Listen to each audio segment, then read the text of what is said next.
Oki Nistu Nitaniko Matsi Se Piaki. My name's Margaret Potts. I'm from Piikani Nation. I'm Blackfoot, which is part of the Blackfoot Confederacy.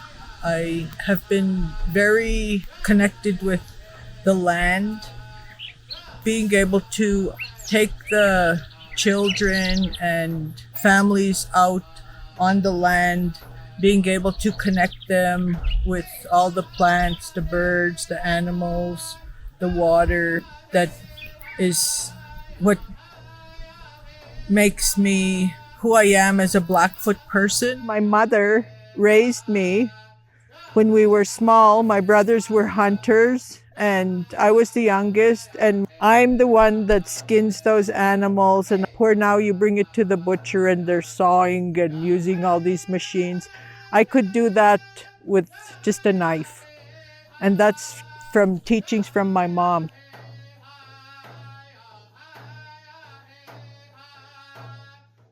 Well, our community kind of got hit hard before COVID with the drugs and alcohol. And then when COVID hit, everybody was isolated. And there again, the drugs came out a little more. Just after that, maybe a year ago, we went into a state of emergency. And while this was all going on, I am trying to run some programs on our nation that I got trained for called Reclaiming Our Lives, which is all about healing, holistic health, using the medicine wheel of the mental, emotional, physical, and spiritual.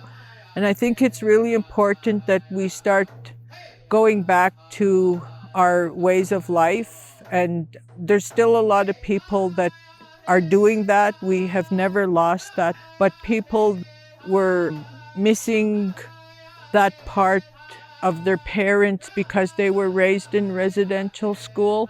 And I always like that saying, let's go from intergenerational trauma to intergenerational healing. A lot of work still needs to be done, and I believe we can get there because we're very resilient people.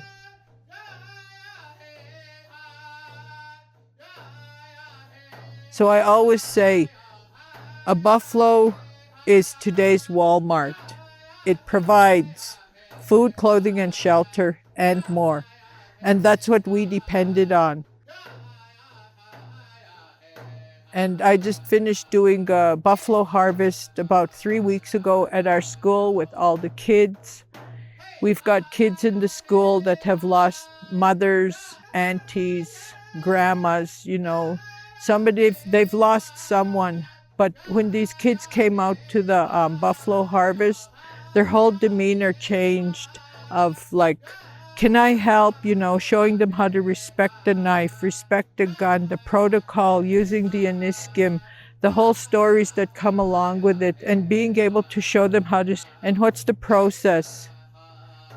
A lot of people don't reach out for that spirituality that they need in their life. And I think a big part is our identity. Who are we? Where do we come from? So when we're able to start sitting down and connecting with the land, when you start learning and understanding what that means.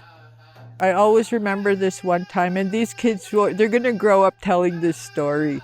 We were going to Piikani, and just when we're going to get to Piikani is the mountains behind us, the Rocky Mountains.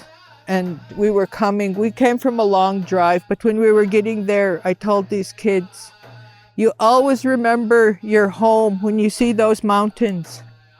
And in the morning when that sun's coming up, Natusi, the sun, you pray for yourself, your mom, your brothers and sisters, your family, and you pray that good things come out for your day, that you have a good day. That's a big part of where do I belong? This is Blackfoot territory. Everything that's growing around us has meaning to it, has life, has spirituality. So I think that's really important when we start connecting back to the land, that they start getting it, that this is what's important. Our buffalo are coming back and we're being able to harvest more buffalo, teach the kids, connect them with the land. These traditional knowledge will carry on by saving lives. There was a time where I didn't realize that my traumas were catching up to me. It was physically affecting me. My anxiety turned into panic attacks. You go see the doctor, they're gonna say, oh, take some Ativan, take pills, like this is what's gonna fix you. I was not in a place to take that kind of stuff. I was like, no, I need to heal myself. So I started reaching out to elders. I started going to ceremony. I started meditation. I started going for counseling. All those things pulled together. And your diet, you have to watch what you eat, Living off the land brings me to a place of going into the bush, bringing kids to go pick berries, choke cherries, bullberries, saskatoons, mint, sage. They're able to experience it, and then they know. If I had to speak to my community as a whole, I would say we need to all work together. We need to come together, network together, do things together. There's too many people working in silos, and that affects the community. Why can't we all do things together to be strong, one stronghold, so that we're showing these kids to work together and love each other, care about each other, and be strong. I always go back to the saying, it takes a community to raise a child. And that's what we need to do. There's a lot of really good mentors in our community, and one of them is Jaren. Jaren is singing our Bigani flag song. Every reserve has their own flag song. We are losing a lot of elders these days, and we need to start getting those stories, those songs, those ceremonies, those ways of life, living off the land, All these things are important so that we're able to carry on who we are, and that's our identity. I have one elder, he's my go-to guy, and that's Peter Strikes with a Gun. He's so awesome. He's the guy that does the face painting for my program, and he puts his number on the wall and he just puts it out there. Anybody wants to call me for advice, they need help, he's always available.